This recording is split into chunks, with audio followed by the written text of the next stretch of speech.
on enchaîne 2 matchs de Suisse. On croirait en NBA, en back-to-back. On reçoit 2 fois à domicile puisqu'on recevra Créteil ce vendredi. Un match important, on va en parler avec Fiche, forcément.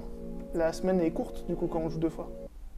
Ça fait le même nombre de jours. Hein. Ah ouais, ouais, je vous jure, c'est vrai. J'ai l'impression que c'est court. Non. On va parler de Créteil dans un instant, mais d'abord, on va revenir sur le match qui s'est passé le week-end dernier face à Toulouse. Pour ceux qui ont regardé l'avant-match la semaine dernière, au bout de 2 minutes, moi je dis bah, ils sont trop forts, on arrête. On avait essayé de trouver des motifs d'espoir, mais moi c'est mon constat. Je sais que vous allez râler sur certains trucs peut-être, parce que vous m'avez dit en préparant l'émission, mais moi j'ai trouvé Toulouse quand même très très fort. L'équipe la plus solide qu'on ait vue sur les 60 minutes qu'on a joué depuis le début. Oui, on peut se contenter de ça. Hein. On peut se dire que Toulouse est trop fort et qu'on ne peut pas gagner. Alors effectivement, le constat il est là, il y a 0 point. Ce qui est plus dérangeant, c'est, mais je ne suis pas le seul à faire ce constat, hein, mais c'est vraiment le contenu quoi, qui est très nettement insuffisant. Et on l'explique comment ce contenu insuffisant? Je ne sais pas, sinon je serai entraîneur de handball ou pas d'ailleurs. Mais le match il est vite plié quand même. Hein. Vite, ils prennent un écart. Alors il est vite plié.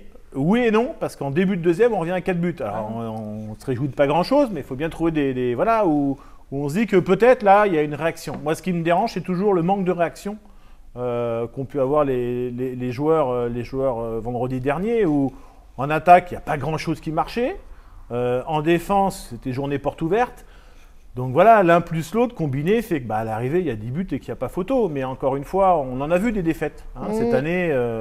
À domicile ou à l'extérieur, mais malgré tout, on arrivait à sortir un peu de positif de ça. Et là, honnêtement, j'ai du mal à sortir du positif. Ouais, ça c'est sûr, surtout que pour nous mettre encore plus la tête sous l'eau, les concurrents ont gagné. Ivry a fait un exploit contre Nîmes. Créteil l'a emporté également. On est dernier aujourd'hui. C'est ça, à l'instant T, on est dernier. Donc le constat, il est là. Il est mathématique à un moment donné, c'est pas dur à regarder. Donc espérons, voilà, espérons que ce soit entre guillemets juste un accident vendredi et qu'on puisse montrer un autre visage. Sans mettre d'autres ingrédients, on ne gagnera pas en match en D1, je vous le dis, c'est une certitude. Après, le match de Toulouse concluait pratiquement les rencontres face au top 6, il restera Nantes la semaine prochaine, mais sinon on a joué tous les très très gros sur le championnat. On l'avait dit bien avant la saison, dans le calendrier, quand même là on va jouer le 12e, 13e, 14e, 15e, 9e je crois avec Chartres aussi. Donc on l'avait prévu, c'est maintenant que tout commence vraiment. Alors c'est maintenant que tout commence pour la phase maintien. Ouais. Je pense qu'à un moment donné, on aurait peut-être pu avoir d'autres ambitions. Je le dis très, voilà, comme je le pense aussi, parce que on a fait des matchs corrects où on n'est pas loin. Ouais. Voilà, on a fait le constat contre Cesson, on n'est pas loin. Je crois que c'est Aix, on n'est pas loin, etc. Mais voilà, donc là, pour moi, c'est opération maintien. On met les casques, on attache, voilà, on serre les fesses et on y va quoi à un moment donné. Ouais, alors que le public, lui, on a vu sur les réseaux sociaux comme d'hab des déçus, mais le public a répondu globalement présent. Encore une fois, vendredi, ça sera le cas, on l'espère vendredi, mais on sent qu'il manque pas grand-chose pour que tout reparte de l'avant. Il manque une victoire vendredi. Il manque une victoire dès vendredi, elle est indispensable contre Créteil. Et Créteil, c'est aussi indispensable qu'il gagne. Ah, totalement. Voilà. Donc, c'est jamais simple de jouer contre Créteil. Parce que c'est des habitués de la D1 à un moment donné, qui a une culture aussi dans ce club-là, qui n'a pas forcément énormément de moyens non plus sur les recrutements, etc. Maintenant, voilà, il y a une vraie culture de la D1 à Créteil. Il va falloir vraiment mettre beaucoup plus d'ingrédients, c'est une certitude. En tout cas, des places disponibles sur saran-hb.fr à partir de 5 € comme d'habitude. L'autre annonce aussi qu'il y a eu vendredi, vous l'avez vu sur les réseaux sociaux, c'est l'annonce de l'artiste qui clôturera la première soirée du club à Comet. Ça sera Gims. Il reste des places, mais ça part très très vite. Donc si vous ne les avez pas encore, allez sur saran-hb.fr à partir de 15 €. Va falloir en prendre très vite parce que ça va être compliqué. Gims, Gims, c'est un bon choix. Non mais oui. C'est pas ça, mais rappelez-vous, nous on était là il y a 10 ans derrière un micro en train de commenter. Si on nous avait dit que 10 ans plus tard, parce que vous n'avez pas voulu que je chante à l'époque, Corentin. Rappelez-vous, on aurait pu faire un petit duo. Non, mais c'est bien. Je crois que ça fait aujourd'hui dans le sport de manière générale, c'est un spectacle qu'on propose. Ouais. Donc à défaut pour le moment de proposer un spectacle de handball, on va proposer un chanteur, ça sera déjà bien. Alors, les deux, j'espère, au cours de cette soirée, c'est sûr, mais j'espère que beaucoup de gens nous découvriront et viendront jusqu'au Palais. Non, et puis je trouve l'idée d'associer à la fois un match sportif et un événement voilà, musical, ce côté, je trouve que c'est vraiment une très très bonne idée en tout cas.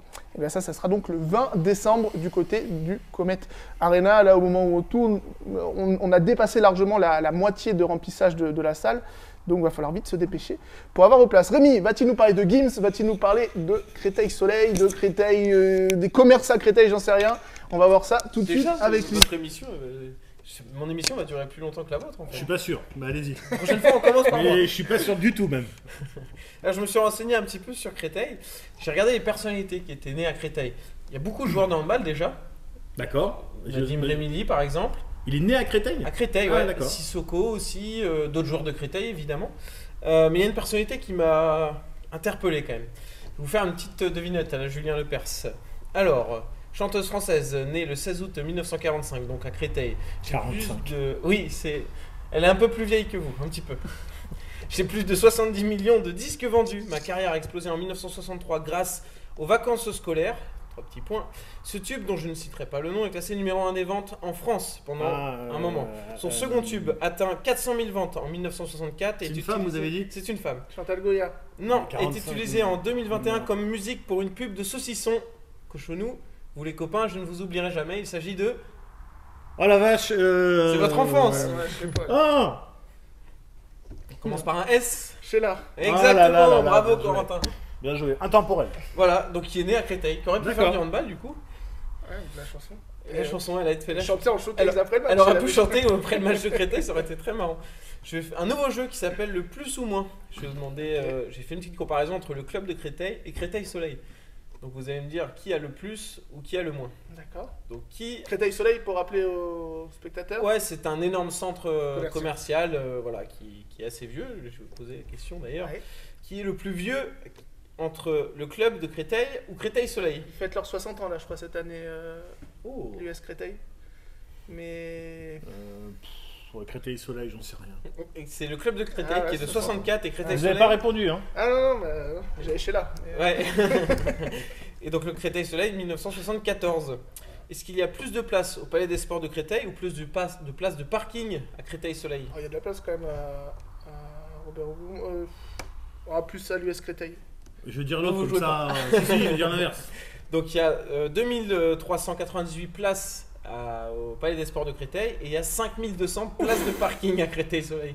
Pas de galère pour se garer quoi. Ouais, c'est ça. Ouais, Alors que nous on vient en tram. exactement. Est-ce qu'il y a plus ou moins d'abonnés sur Instagram à Créteil ou à Créteil Soleil? Club de handball. Je dirais que Créteil Soleil a plus d'abonnés. Bah, je veux dire l'inverse du coup. Voilà. Du Créteil. Bah bravo Corentin, Ouais. 34 500 Oh. personnes sur Instagram. Même nous et eux cumulés, on n'arrive pas à 34 000. C'est ça. Ouais, mais c'est- Donc voilà.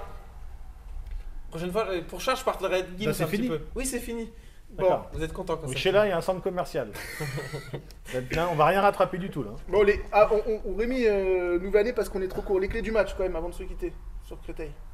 Ah, pour moi, les clés du match, ça va être l'engagement, l'engagement et l'engagement. Bah, c'est pas mal. C'est la clé en fait. C'est vrai, les pronos. Bon, c'est bien loupé hein, quand même. Ouais. Ah, c'est bien foiré, ouais, c'est bien foiré l'année dernière. Donc, vu qu'on est mauvais, moi je veux dire une victoire saranaise 34-29. Non, j'allais dire 31-35. Ah, plus serré, moi je pense 31-29.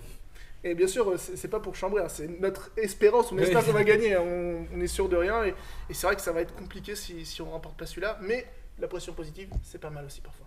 Ouais, c'est bien. Et puis on a des joueurs qui ont aussi des choses à montrer. Exactement. Merci à tous d'avoir suivi.